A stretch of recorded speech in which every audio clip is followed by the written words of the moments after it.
Hi friends, welcome to tone Mogili YouTube channel. ఎలా ఉన్నారు? అందరు బాగున్నారా? నేనైతే చాలా బాగున్నా. మేమైతే ఈ రోజు చేపల పులుసు తెలంగాణ స్టైల్లోనైతే వండబోతున్నాం ఫ్రెండ్స్. చూడండి అందరూ. ఫస్ట్ అయితే ఉప్పు వేసుకొని మంచిగా కలుపుకోవాలి. కలుపుకున్న తర్వాత ఎర్రగడ్డనైతే కాల్చుకొని రోట్లో వేసుకొని దంచుకోవాలి. కచ్చా పిచ్చ దంచుకోవాలి ఫ్రెండ్స్. పేస్ట్ అయితే చేసుకోవద్దు. మన చేపల పులుసుకి ఎర్రగడ్డనే మంచి ఫ్లేవరు. కాల్చుకొని చేసుకుంటే చాలా బాగుంటుంది. నేనైతే ఇంకా మిగతా ఆనియన్స్ అనేటివి వేయలేదు, పచ్చి ఆనియన్స్ ఇలా వేసుకుంటే చాలా బాగుంటుంది టేస్ట్. నాకైతే మా నాన్నమ్మ నేర్పించింది ఫ్రెండ్స్ చేపల పులుసు. మీకు ఎవరు నేర్పించారో కామెంట్ లో నాకైతే తెలియజేయండి. ఇప్పుడైతే స్టవ్ ఆన్ చేసి పెనం పెట్టుకొని మెంతులు, ఆవాలు, జీలకర్ర అయితే వేయించుకోవాలి. వేయించుకున్న తర్వాత పేస్ట్ అయితే వేసుకోవాలి. చేపల పులుసుకి ఇదే టేస్ట్ అంట. మెంతులు, ఆవాలు, జీలకర్ర పొడి లేకపోతే మాత్రం అసలు చేపల కూర అనేటిదే లేదంట ఫ్రెండ్స్. నేనైతే ఇప్పటికి 2-3 టైమ్స్ వండినా. చాలా బాగా వచ్చింది ఈ స్టైల్లో వండితే. ఒకసారి ఆంధ్ర స్టైల్లో కూడా నేను చూపిస్తాను. నేను మొన్న తిరుపతి నుంచి వచ్చేటప్పుడు అయితే ఒక ఆవిడనైతే మేమైతే ఎర్రగడ్డ వేయమండి, మంచిగా ఉంటది, ఓన్లీ అల్లం వెల్లుల్లి పేస్ట్ మాత్రమే వేస్తామని చెప్పింది.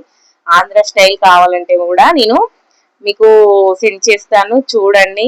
నేనైతే ఇప్పుడు పొయ్యి మీద స్టవ్ ఆన్ చేసి పొయ్యి మీద గిన్నె పెట్టుకొని మిర్చి అండ్ ఇవంతా దంచుకొని పెట్టుకున్న ఎర్రగడ్డ పేస్ట్ వేసేసుకొని అందులో కొంచెం అల్లం వెల్లుల్లి పేస్ట్ అండ్ కరివేపాకు ఇవన్నీ వేసుకొని మిక్స్ చేసుకోవాలి.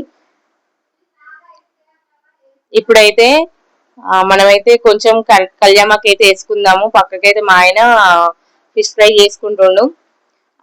కొంచెం తగినంతగా అల్లం వెల్లుల్లిగడ్డ పేస్ట్ 1 టీ స్పూన్ ఖచ్చితంగా వేసుకోవాలి. 2 స్పూన్స్ వేసుకున్నా నో ప్రాబ్లం. కాకపోతే పచ్చి వాసన పోయేదాకా మాత్రం అసలు పులుసు అనేది మనం పోయొద్దు, లేకపోతే దానికి అదైపోతుంది. 1 టీ స్పూన్ పసుపు వేసుకోవాలి. వేసుకున్న తర్వాతనైతే కలుపుకోవాలి ఫ్రెండ్స్. ఇదైతే పక్క తెలంగాణ స్టైల్ అండి. చాలా టేస్టీగా ఉంటది కర్రీ. ఏం లేదండి, ఓన్లీ బగారా సామాను కానీ మసాలా సామాను కానీ ఏం వేయకండి. ఓన్లీ ఎల్లిగడ్డ మాత్రం, ఆ ఎల్లిగడ్డ అండ్ ఉల్లిగడ్డ దంచి వేసుకుంటే చాలా బాగుంటుంది. నేనైతే ఇప్పుడు చింతపులుసు అయితే పోసుకున్నాను ఫ్రెండ్స్. చేత్తో వడబోస్తే అందులో నుంచి వస్తాయి చిన్న చిన్నగాని. ఇప్పుడైతే నేను అటుకుల జాలితోనైతే వడబోసుకున్నాను. 2 చెంబుల నీళ్ళు అయితే పోసుకుంటాను. 2 చెంబుల నీళ్ళు అయితే పోసుకుంటాను ఫ్రెండ్స్. ఎందుకంటే ఏసరు బాగా మరిగి చేప ముక్కలకు పట్టాలి కదా, కొంచెం ఎక్కువనే పోసుకోవాలి. కారం, ఉప్పు వేసి మరిగించుకున్న తర్వాత చేపలు అయితే వేస్తున్నాను ఫ్రెండ్స్. మరిగేటప్పుడు నేను ఒకటే మిస్టేక్ చేసిన వీడియోలో ఏంటంటే మెంతుల పౌడర్ మన చేపల పులుసు మరిగేటప్పుడు పోయాలి. కాకపోతే నేను మర్చిపోయి చేపలు వేసిన తర్వాత గుర్తుకొచ్చి కొంతసేపు ఆగిన తర్వాత వేసాను. అదే కొంచెం మిస్టేక్ అయింది. బట్ చేపల కూర మాత్రం చాలా టేస్టీగా ఉంది. ఇలా ఒకసారి ట్రై చేయండి. తెలియని వాళ్ళైతే, తెలిసిన వాళ్ళైతే నాకు ఎలా వండాలో మిస్టేక్ ఉంటే చెప్పండి ఫ్రెండ్స్. ఓకేనా?